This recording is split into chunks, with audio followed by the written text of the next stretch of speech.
ये है एक गोल्ड ट्रेन जो इस समय पोलैंड के वाल्बरजाइक शहर की पहाड़ियों में कहीं छुपी हुई है।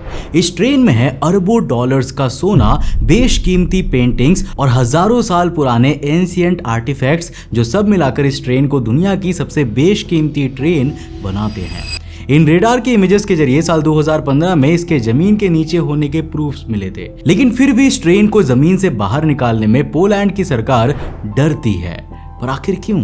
इसके अलावा आखिर इस बेशकीमती ट्रेन को इन पहाड़ों में क्यों छुपाया गया? आज के इस वीडियो में हम इसकी पूरी हिस्ट्री को जानने वाले हैं। सो हेलो गाइस, मैं हूं कौशिक और चलिए शुरू करते हैं एक और नए एपिसोड को।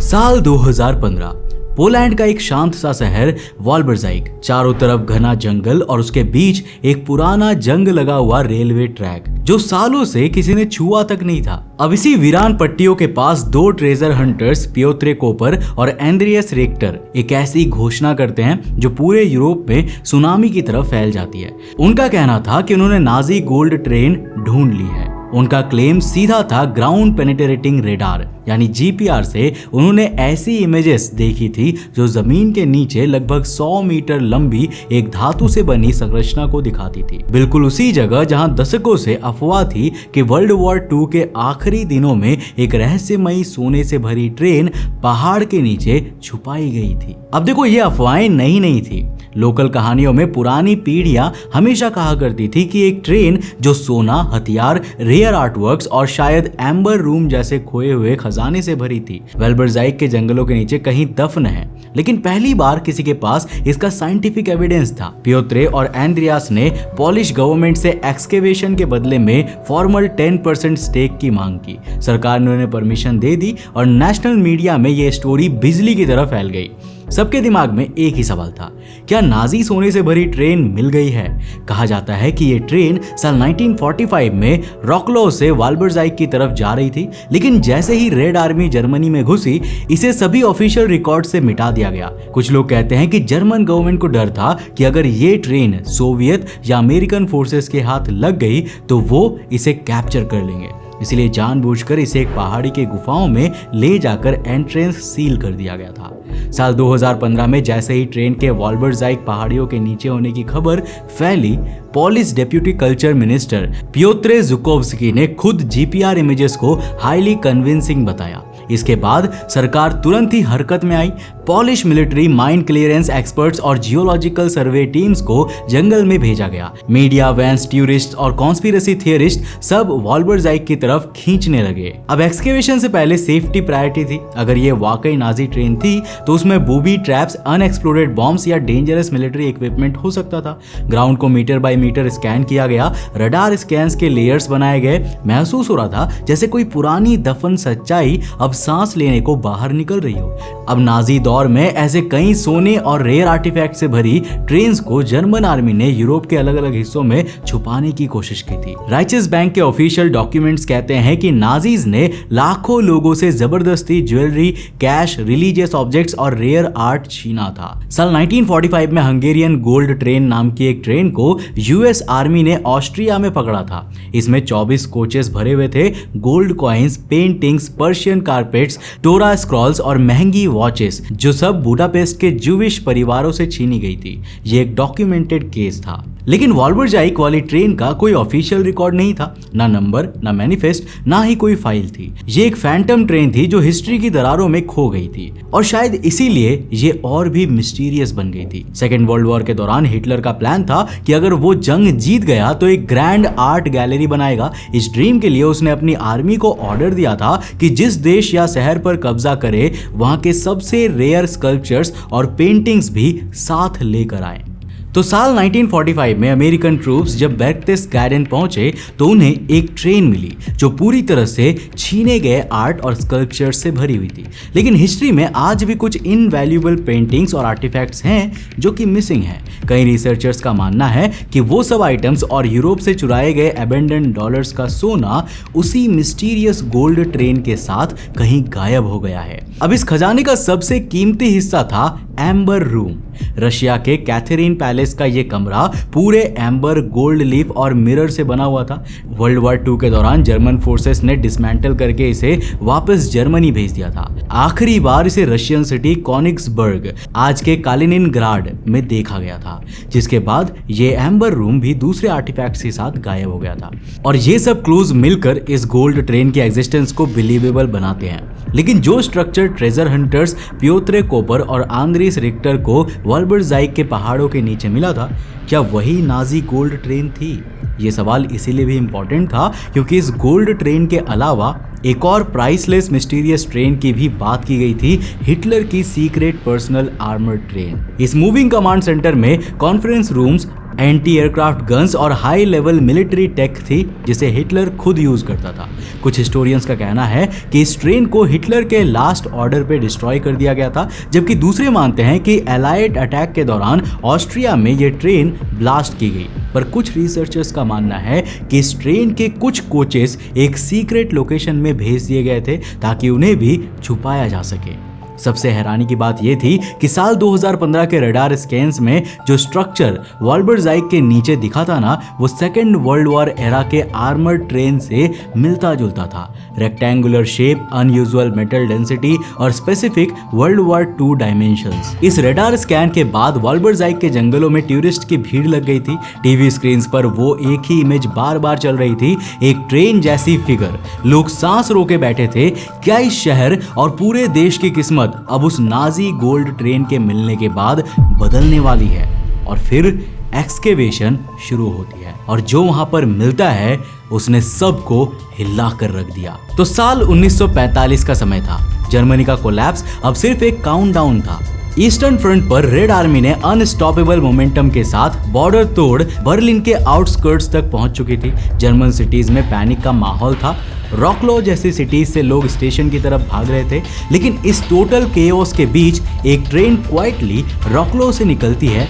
ना कोई सायरन, ना अनाउंसमेंट, बस साइलेंस के साथ। लेकिन ये ट्रेन किसी रेफ्यूजी कैंप या इवैक्यूएशन पॉइंट के लिए नहीं, बल्कि एक और ही मिशन पे थी। उसका डेस्टिनेशन था आउल माउंटेन्स के डेंस फॉरेस्ट के नीचे छुपी प्रोजेक्ट रीस की सीक्रेट टनल्स, वो मैसिव अंडरग्राउंड कॉम्प्लेक्स जिसे हिटलर के पर्सनल वॉर कमांड के लिए बनाया जा रहा था।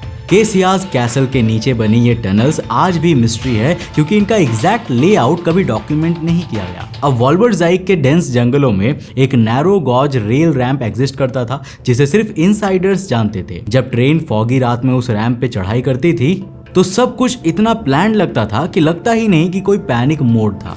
ड्राइवर ट्रेन को टनल के अंदर ले जाता है। कुछ ही मिनट्स बाद एक लाउड एक्सप्लोजन सुनाई देता है, पहाड़ हिलता है, साइड से धूल उठती है और कुछ बर्ड्स डर के मारे उड़ जाते हैं। और फिर एक ऐसी खामोशी छाती है जो सिर्फ किसी सील्ड सीक्रेट के बाद होती है। कोई विटनेस नहीं था, ना कोई लोकल गार्ड्स थे, ना सिविलियंस थे। और इसी साइलेंस का फायदा उठा के जर्मन आर्मी ने उस ट्रेन को परमानेंटली छुपा दिया था। जो लोग बिलीव करते हैं कि ये ट्रेन गोल्ड, लूटेड आर्ट और कॉन्फिडेंशियल नाजी रिकॉर्ड से भरी थी, उनका मानना है कि एंट्री ब्लास्ट करके सील कर दी गई थी। कुछ रिसर्चर्स का कहना है कि उस वक्त डेलिबरेटली टनल का इंटरनल मैप भी डिस्ट्रॉय कर दिया गया था। लेकिन हर केयरफुली प्लान्ड कवर अप के बावजूद कुछ छोटी छोटी डिटेल्स लीक हो जाती है। एलाइड फोर्सेस के हाथ भी कुछ इनडायरेक्ट इंटेल लगता है जो शायद किसी कैप्चर्ड ऑफिसर या डॉक्यूमेंट्स के थ्रू आया हो। इसलिए वर्ल्ड वॉर 2 के तुरंत बाद पॉलिश मिलिट्री ने वॉल्बरजाइक के आसपास एक्सकेवेशन शुरू की। होप ये थी कि शायद ट्रेन मिल जाए या एटलीस्ट उसका एक कंपार्टमेंट, पर कुछ भी कंक्रीट नहीं मिला। तो साल 1950s में लोकल हिस्टोरियन तादियुस स्लोविकोव्स्की ने एक शॉकिंग क्लेम किया। उसने बोला कि एक फॉर्मर जर्मन ऑफिसर ने पर्सनली उसे बताया था कि वॉर के लास्ट डेज में एक ट्रेन आउल माउंटेन्स के पास छुपाई गई थी। गोल्ड, आर्ट, हिस्टोरिकल रिकॉर्ड्स, सब कुछ उसी में था। तादियुस ने अपने रिसर्च के बेसिस पर एक पॉसिबल टनल लोकेशन भी आइडेंटिफाई किया था, बट उस वक्त कोई ऑफिशियल एक्सकेवेशन परमिट इशू नहीं हुआ। गवर्नमेंट कॉशंस थी, ना पब्लिक आउटरीच चाहिए था, ना पॉलिटिकल रिस्क। प्रोजेक्ट राइज का डिजाइन डिजाइन भी खुद एक मिस्ट्री है। साल 1943 में इस पर काम शुरू हुआ था, जिसमें राइज का मतलब होता है जायंट, जो नेम जस्टिफाई भी करता है इस giant underground city size network को, जो एलाइड बॉम्बिंग से बचाव के लिए प्लान हुआ था। इसे बनाने में फोर्स्ड लेबर का एक्सटेंसिव यूज किया गया था, मेनली कंसंट्रेशन कैंप से लाए गए प्रिजनर्स का। ग्रॉस रोजेन और बुकेनवाल्ड जैसे कैंप से लाके उन प्रिजनर्स को टनल्स में काम करने भेजा गया, हर दिन अंडर थ्रेट, कोल्ड और स्टारवेशन, जिसने यहाँ हंड्रेड्स ऑफ वर्कर्स की जान ले ली, जिनका ना कोई रिकॉर्ड रखा गया, ना तो किसी को सही से बरी किया गया। इन्हीं टनल्स को बनाने के दौरान उसमें दबा दी गई। आज भी प्रोजेक्ट राइज के कई पोर्शंस अनएक्सप्लोर्ड है, कुछ पाथवेज कोलैप्स हो चुकी है और कुछ इंटेंशनली सील कर दिए गए हैं। साल 2010 में रिसर्चर क्रिस्टोफर फुलान ने सैटेलाइट इमेजरी और ग्राउंड मैग्नेटोमेट्री का यूज करते हुए एक पुराना रेलवे लाइन ट्रेस किया, जो सस्पेक्टेड ट्रेन साइट को केसियास कैसल के अंडरग्राउंड टनल से कनेक्ट करता था। वो ट्रैक ऑफिशियली अबेंडन हो चुका था, लेकिन उसकी स्ट्रेट जियोमेट्री अब भी ग्राउंड मैपिंग में विजिबल है, जैसे एक इनविजिबल लाइन जो प्रेजेंट को पास्ट से जोड़ती हो। साल 2015 में जब ट्रेजर हंटर्स पियोत्रे कोपर और एंड्रिस रिक्टर के जीपीआर स्कैन्स पब्लिक हुए और लोगों ने उनमें रेक्टेंगुलर मेटालिक शेप देखा, तो पूरे देश का माहौल काफी इंटेंस हो गया। सबके मन में एक ही सवाल आया कि क्या ये वही गोल्ड ट्रेन है जिसकी कहानियां उन्होंने बचपन से सुनी है। हर कोई बस सच जानना चाहता था। तो साल 2015 में जीपीआर स्कैन के वायरल हो जाने पर पोलिश अथॉरिटीज ने वॉल्बरजाइक के डेंस जंगल में हेवी एक्सकेवेशन इक्विपमेंट लेकर एंट्री की। मीडिया ने भी फॉरेस्ट को घेर लिया, ड्रोन कैमराज ऊपर घूम रहे थे और ग्राउंड पर खुदाई के पहले पल को कैप्चर करने के लिए हर रिपोर्टर स्टैंड बाय पे था। यह सिर्फ एक आर्कियोलॉजिकल मिशन नहीं था, बल्कि ये एक कल्चरल ऑब्जेशन बन चुका था। क्या नाजी गोल्ड ट्रेन वाकई यहीं पर कहीं छुपाई गई है? लेकिन जैसे जैसे एक्सकेवेशन प्रोग्रेस करता गया, सब कुछ उल्टा पड़ने लगा। पोलिश जियोलॉजिकल इंस्टीट्यूट के वैज्ञानिकों ने डिटेल्ड एनालिसिस के बाद डिक्लेयर किया कि जो जीपीआर इमेजेस में दिख रहा है वो एक्चुअली सिर्फ एक नेचुरल जियोलॉजिकल एनोमली थी। मिनरल डिपॉजिट्स और रॉक लेयर्स ने कुछ ऐसे पैटर्न्स बना लिए थे जो एक सॉलिड ट्रेन लाइक ऑब्जेक्ट जैसा इल्यूजन दे रहा था। इसके अलावा यहाँ पर टेक्नोलॉजी से भी चूक हुई थी।